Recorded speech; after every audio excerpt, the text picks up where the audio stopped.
ඒ කියන න්‍යාසයක් ගමන් මෙහෙම මේක නම් කරමු අපි මෙහෙම අකුරු වලින් සිම්පල් මේ න්‍යාසයක අවයව නම් කරන්නේ හැම වෙලේම සිම්පල් අකුරු වලින් මේ න්‍යාසය නම් කරන එක තමයි කැපිටල් වෙන්න ඕනේ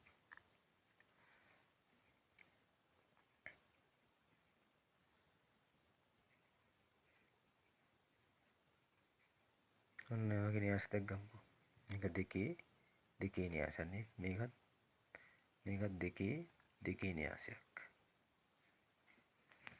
අපිට කිව්වොත් මේ AB එකතු කරන්න කියලා මොකද්ද කරන්නේ AB එකතු කරන්න කියලා කිව්වොත් එහෙම මේ වම් පැත්තේ කරලා උඩම තියෙනවනේ E නේද මෙයාගෙත් වම් පැත්තේ කරලා උඩම ඉන්නවා E මෙයයි එකතු කරනවා නේ ඒ කියන්නේ මෙන්න මේ දෙන්න මෙයයි ඒ දෙන්න එකතු කරනවා එතකොට A ධන E හරිද දකුණු පැත්තේ කරලා මෙන්න මෙයා ඉන්නවා මේ දෙන්න එකතු කරනවා B ධන F එකතු කිරීම තියෙන්නේ නේ මෙන්න මෙයයි මේ C G එකතු කරනවා D H නේද මේ D H එකතු කරනවා ඔන්න ඔක තමයි එකතු කිරීමේදී වෙන්නේ මේ ස්ථාන වලට සමාන කට්ටිය එකතු කරනවා මේ ස්ථාන වලට සමාන අවයව තියෙන කට්ටිය එකතු කරනවා මෙයාට මෙයා රයිට් පැහැදිලි කොහොමදයි න්‍යාස දෙකක් එකතු කරන්නේ උදාහරණයක් බලමු අපි මේ න්‍යාසයක් ගමු අපි 1 2 5 බිංදුව කියලා B න්‍යාසෙ ගමු අපි 3 2 7 9 කියලා ඔන්න ඔය දෙන්න එකතු කරන්න කිව්වොත් මොකද කරන්නේ A ධන B ඇති දෙන්නේ මොකද්ද 1යි 3යි 1 ධන 3 2 ධන 2 5 ධන 7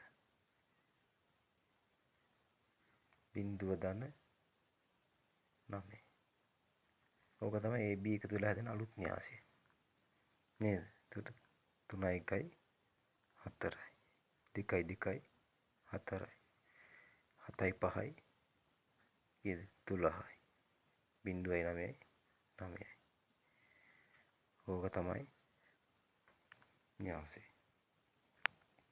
right තව එකක් බලමු අපි ගමු B කියන න්‍යාසයක් 1යි 3යි කියලා C කියන න්‍යාසයක් ගමු 4යි 5යි කියලා ඔය දෙන්න එකතු කරන්න කිව්වොත් එහෙනම් මොකද්ද B ධන C වල C හොයන්න කියනවා. එතන මොකද්ද? මෙයාට මෙයා එකතු කරනවා. මෙයාට මෙයා එකතු කරනවා. නේ වෙන වෙනම. 1 ධන 4 3 ධන 5 4 1යි 5යි 5යි 3යි කීයද 8යි නොච්චරයි right ඔබ තේරෙනවනේ හැමෝටම නේද න්‍යාස අඩු කිරීම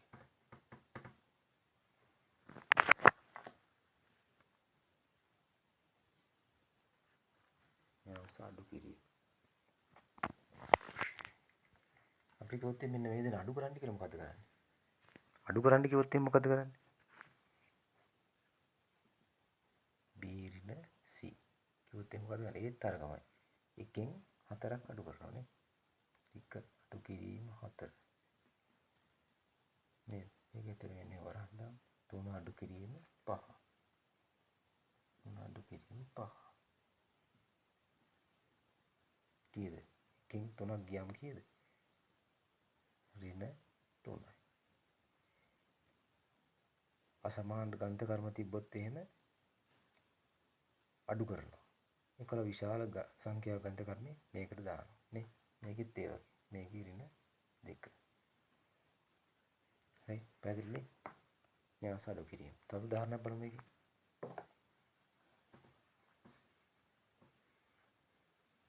ඒ කියන්නේ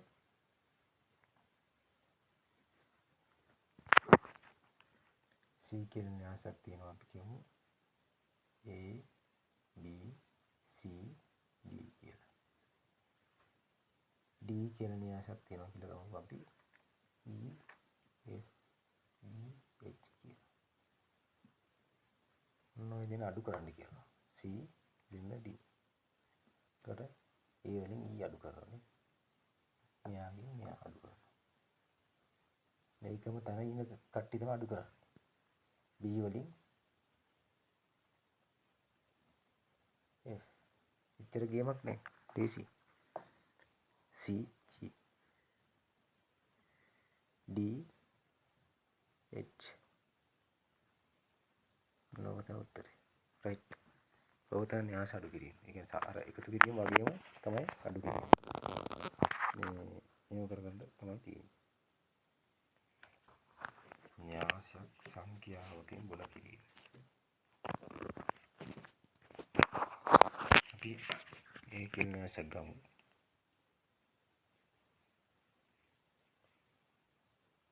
තුනයි දෙකයි කියලා ගමු අපි. අපිට ගන්න කියනවා 3 වැඩි කිරීම A වලාගේ.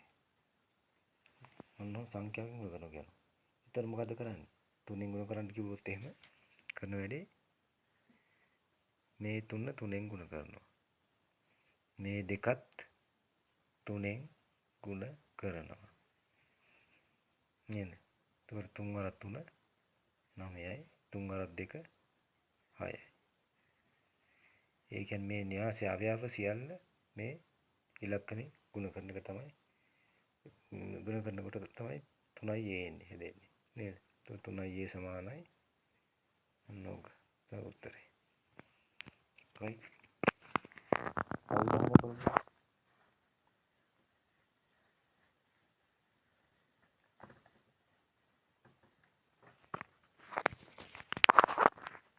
B කියලා එකක් තියෙනවා.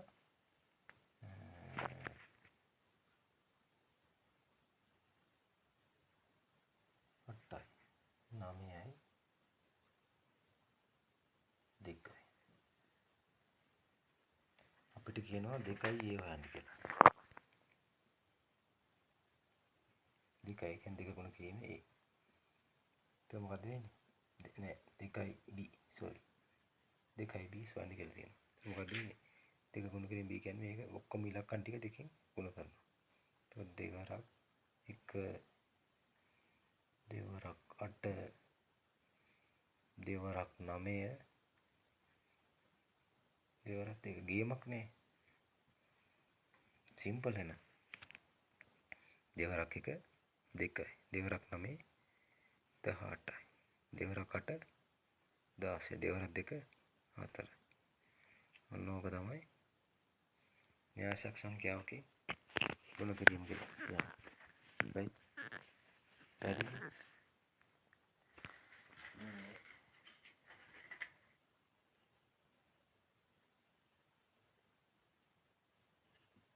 අපි ඒ කියන න්‍යාසයක් ගත්තොත් එහෙම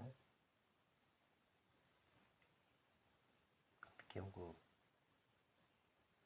A B C D කියලා. මේක දෙකේ න්‍යාසයක්. පේලි දෙකයි තීර දෙකයි නේ. E F G H කියලා බලමු. මේක දෙකේ න්‍යාසයක්. දෙකයි. පේලි දෙකයි තීර දෙකයි. දෙකේ න්‍යාසයක්. එතකොට අපි කිව්වොත් එහෙම A සමානයි B කියලා. A සමානයි B කියලා කිව්වොත් මොකද වෙන්නේ? මෙන්න මේ A ඊට සමාන වෙනවා. මෙන්න මෙයාට සමාන වෙනවා. මෙන්න මෙයාට සමාන වෙනවා. මෙයා සමානයි මෙයාට. right? ඒක මොනවද? A B සමානයි නම් මොකද වෙන්නේ? A සමානයි ඊට. C සමානයි මොකද? G ට. B සමානයි F ට. D සමානයි H ට. H අයිති දෙයක් නැහැ. සිම්පල්. ඔන්න ඔය ටික තමයි කියලා කියන්නේ. න්‍යාස දෙක සමානයි නම් මොකද වෙන්නේ? ඒ න්‍යාසයේ අවයව සමාන වෙයි. තියෙන ස්ථාන වම් පැත්තේ උඩ කෙළවරේ මෙහා තියෙන්නේ. එකේ දෙකේ න්‍යාස කරත් එච්චරයි. ඒ කියන්නේ තියන තැන අනුව න්‍යාස දෙක සමානයි නම් මේ අවයව සමාන වෙනවා. right. හැබැයි මේ න්‍යාසයේ ගණය හැම වෙලෙම සමානලා තියෙනවා. මේ දෙකේ දෙකේ න්‍යාස නම් මේකත් 2යි 2 න්‍යාසයක් වෙන්න ඕනේ. මේක 2යි 1 තියෙන්න බෑ. මේක ඒ වගේ තියෙන්න බෑ. වෙනස් වෙලා. එතකොට න්‍යාසික ගණය සමානයි නම් මේ ඒ දෙක සමාන වෙන්න පුළුවන්. ඒ න්‍යාස දෙකක් සමානයි නම් අවයව සමාන වෙනවා. right.